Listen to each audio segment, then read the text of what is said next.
से हम यहाँ पे इसको हिडन जेम भी बोल सकते हैं, क्योंकि यहाँ पे कुछ भीड़ भी नहीं है, कम लोग आते हैं, देखने के लिए बहुत है, हरियाली मिलेगी आपको, ठंड हवा मिलेगी और सनसेट भी अच्छा देखने के लिए मिलेगा। सनराइज़ के लिए भी बहुत अच्छा एक पॉइंट मिलेगा यहाँ पे। ऐसे करते हुए आज का ये हॉलीडे हंटिंग डे स्टार्ट करते हैं। वीडियो में हम देखेंगे वहाँ पे कैसे पहुँचे, खाने के डिफरेंट ऑप्शंस, विजिट करने के लिए बेस्ट प्लेसेस और बेस्ट टाइमिंग। पुणे से लेकर लगभग 240 किलोमीटर्स का ये सफ़र है और कराड़ सिटी से 35 किलोमीटर्स का। ट्रैवल के लिए मैं सजेस्ट करूँगा कि प्राइवेट व्हीकल का यूज़ करें, जिससे हमने किया था।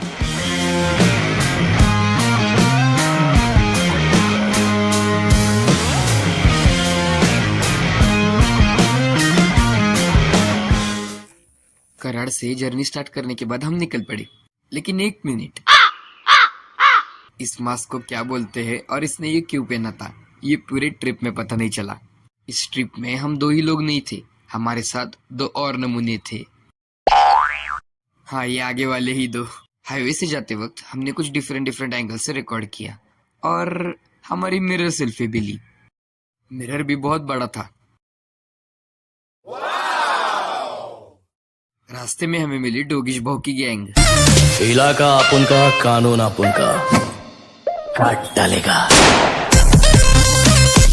ट्रैवल करते वक्त हम हमारी डेस्टिनी और सन को देखते ही आगे बढ़ रहे थे। जर्नी में बहुत सारे सीनिक रूट से ही गुजरते हम जा रहे थे। धीरे धीरे ढलता हुआ सूरज, दूर तक दिखने वाले पहाड़ और हमें बॉयज के लिए मिला था खुला रास्ता। अब खुला रास्ता मतलब हमें एक ही याद आई, वो मतलब रेसिंग। वो हमने रेसिंग भी की थोड़ी बहुत। Cause I don't give a fuck what you say. Yeah, I'ma do shit my way.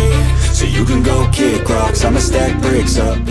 Travel करते वक्त सारे टर्न्स एकदम परफेक्ट थे, जो कि एक अलग ही एक्सपीरियंस दे रहे थे। वहां से और एक टर्न लेकर गुड़े पास गनी रोड के लिए हम निकल पड़े। पूरी तरह से हरियालों में बसा ये गांव और ये गांव और कस्बों से जाने वाला ये रोड अलग ही फीलिंग दे रहा था हमको। ये रोड को लगने से पहले आपको बहुत सारे होटल्स मिल जाएंगे, जहाँ पे आपके खाने का इंतजाम हो जाएगा। बारिश ज्यादा होने की वजह से यहाँ के घरों की अरेंजमेंट कुछ ऐसी प्रकार की थी। रास्ता इतना सुनसान था कि मुर्गियां भी रास्ते पे उतर आई थी, जिनको पार करते हुए हम आगे जा रहे। एक वक्त के लिए हमको ऐसा लगा कि हम रास्ते पे नहीं जा रहे थे, यह रास्ता ही हमको कहीं ले जा रहा था। पुणे मुंबई के आजू बाजू वाले पिकनिक स्पॉट्स, वहाँ की जगह, वहाँ से जो अच्छा ये लोअर महाराष्ट्र के जो डिस्ट्रिक्ट्स है, वहाँ के ये प्लेसेस। यहाँ एक अच्छी बात यह है कि यहाँ पे संडे होने दो या कौन सा भी डे होने दो या हॉलीडे होने दो, यहाँ पे भीड़ आपको बिल्कुल भी नहीं दिखेगी। यहाँ के लोकेलिटी वाले लोग भी बहुत अच्छे थे, जो हमको जगह जगह पर रास्ता बता रहे थे, यहाँ नहीं वहाँ जाओ, वहाँ नहीं यहाँ जाओ। डेस्टिनी दूर थी, लेकिन दूर से देखने के बाद भी एक्साइटमेंट जरा भी कम नहीं हो रही थी, बल्कि बढ़ती ही जा रही थी। मुझे एक सवाल सता रहा था कि ये रोड के आजू बाजू जो घास पड़ी है वो क्या है। पीली पीली आजू बाजू घास मिल रही है वो क्या है। तो यहाँ पे बारिश में बहुत ज़्यादा चावल की खेती की जाती है। ये चावल का खेती कंप्लीट होने के बाद जो घास रह जाती है वो यहाँ पे डाल देते हैं। इतना सारा सफ़र करने के बाद हम आए हमारे पहले स्पॉट पे, जो कि शीरसाटवाड़ी के टर्न्स। सनसेट होने से पहले हमें गुड़े पास गनी में पहुंचना था, इसलिए इन टर्न्स पे सिर्फ राइड का ही मज़ा लेते हैं, बाद में आके यहाँ पे फोटो खींचेंगे। यहाँ पे हर एक टर्न कुछ अलग ही प्रकार का हमें सुकून दे रहा था, जो लेते लेते हम आगे जा रहे थे।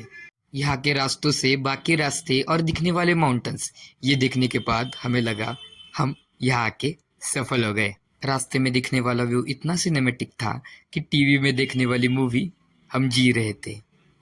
गुड़े पास गनी में पहुंचते ही वहां से एक टर्न लेके हम हमारे साथ निकले सनसेट का व्यू देखने।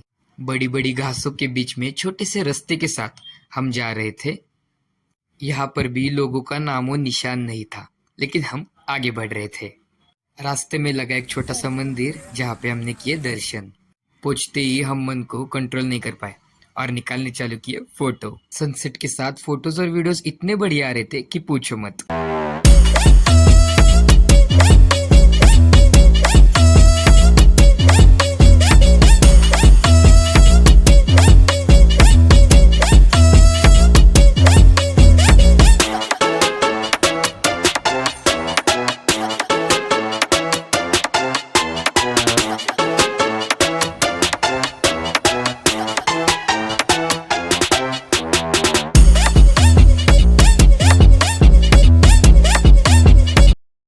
यहाँ पे विंड मिल्स मानो इस प्रकार के थे कि ये दो ही चीज़ों की ब्यूटी एनहांस कर रहे थे। एक मतलब यहाँ का सारा नेचर और दूसरा मतलब ये ढलता हुआ सूरज। गुड़े पास गनी देखने के बाद हमारी सवारी निकली शिरसाटवाड़ी की ओर। गुड़े पास गनी और शिरसाटवाड़ी ये दोनों भी स्पॉट आपको कवर करने के बाद मज़ा तो बहुत आएगा। ओ तेरी, हमने ये क्या देखा। आगे थोड़ा ट्रैवल करने के बाद हम आए थे शिरसाटवाड़ी के माउंटेन कोलोर में। कभी न खत्म होने वाली ग्रीनरी और जहाँ तक नजर जाए वहां तक दिखने वाली माउंटेन्स की लाइन, यही कुछ खास बात थी यहाँ की जगह की। बेस्ट टाइम टू विजिट अगर आपने मुझे पूछा तो मैं एक ही आंसर दूंगा, बारिश खत्म होने के तुरंत ही बाद वाले सीजन में अगर आप यहाँ पे आ जाओ तो यहाँ की जो ग्रीनरी है, खिलने वाले फूल है, वो देखने के बाद आप तो चौकन्ना रह जाएंगे। सेल्फी पॉइंट बहुत अच्छा, बहुत ठंडी हवा यहाँ पे बह रही है गाइस। यहाँ पे हम सोच भी नहीं सकते, हमने उड़ी पे नहीं है फिर भी हवा में थोड़ी ठंड महसूस हो रही है हमको, बहुत अच्छा लग रहा है। ये फीलिंग मतलब क्या ही कहे, अभी बहुत अच्छा लग रहा है। जाने का तो मन नहीं कह रहा था, लेकिन अब वक्त हुआ था जाने का। यहाँ देखे हुए सारे नेचर को आंखों में कैद कर कर और फील की गई सारी वाइब्स को इकट्ठा कर कर हम अभी रास्ते से जा रहे थे। रास्ते पे भी हमारे सिवा यहाँ पे कोई नहीं था, तो प्लान बनाते समय ये चीज ध्यान में रखे कि निकलते वक्त जल्दी निकलना चाहिए।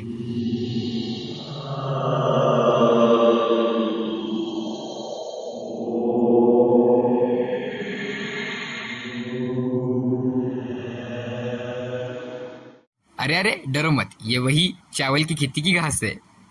आज का सफर सुहाना था और दिन हमारा बन गया था। वहाँ पे बैठकर उस जगह को फील करने से ज़्यादा मज़ा हमें हमारे बाइक राइड पे आया था। बाइक राइड पे ट्रैवल करते करते वहाँ की सारी ज़िंदगी जी ली थी हमने। तो दोस्तों, हॉलीडे हंटिंग में ऐसे और वीडियोस आने ही वाले हैं, तो आप एक काम करना, मेरे चैनल को याद से सब्सक्राइब कर लेना और जितने दोस्तों को शेयर कर सके उतने दोस्तों को शेयर कर लेना और लाइक करना ना भूलना, जिससे ही मुझे सबसे ज़्यादा मोटिवेशन मिलता है।